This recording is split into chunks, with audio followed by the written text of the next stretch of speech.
Hello everyone, welcome back to my channel Madhu health and nursing.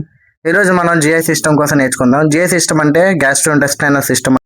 మన body ఒక machine లాంటిది. అయితే దానికి ఎనర్జీ అవసరం. ఆ ఎనర్జీ ఎక్కడి నుంచి వస్తుంది ఏంటో అన్నది ఈరోజు మనం చూద్దాం. Parts of the digestive system divide into two types అన్నమాట. First one primary and second one is secondary అన్నమాట.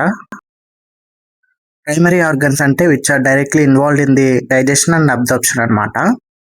నెక్స్ట్ సెకండరీ ఆర్గన్స్ అన్నమాట, which helps throughout the digestion and absorption అన్నమాట. ఇది ఇప్పుడు మనం ఎక్కడి నుంచి స్టార్ట్ అవుతుంది, ఎక్కడి నుంచి ఎండ్ అవుతుందో చూద్దాం. First one mouth, where the food enters and mastication occurs. Then pharynx. Pharynx has three parts: nasopharynx, oropharynx, and laryngopharynx. Then esophagus. Esophagus acts like a tube from the mouth to the stomach అన్నమాట. Next stomach. Stomach లో food storage అవుతుంది. అక్కడ acids ని అలాగే enzymes ని release చేస్తుంది. అవి bigger molecules ని స్మాలర్ మాలిక్యూల్స్ గా మార్చి స్మాల్ ఇంటెస్టైన్ కి పంపిస్తుంది అన్నమాట. Small intestine has three parts అన్నమాట: duodenum, jejunum, ileum, where the actual digestion and absorption and distribution occurs here. Then large intestine.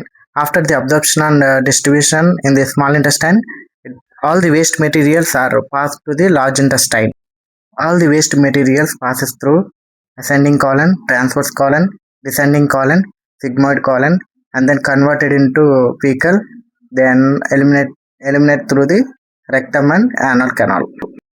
Here you can see the parts of the digestive system. ఇలాంటివి మరిన్ని చూడాలనుకుంటే like చేయండి, share చేయండి, subscribe చేయడం మాత్రం మర్చిపోకండి. Thank you all.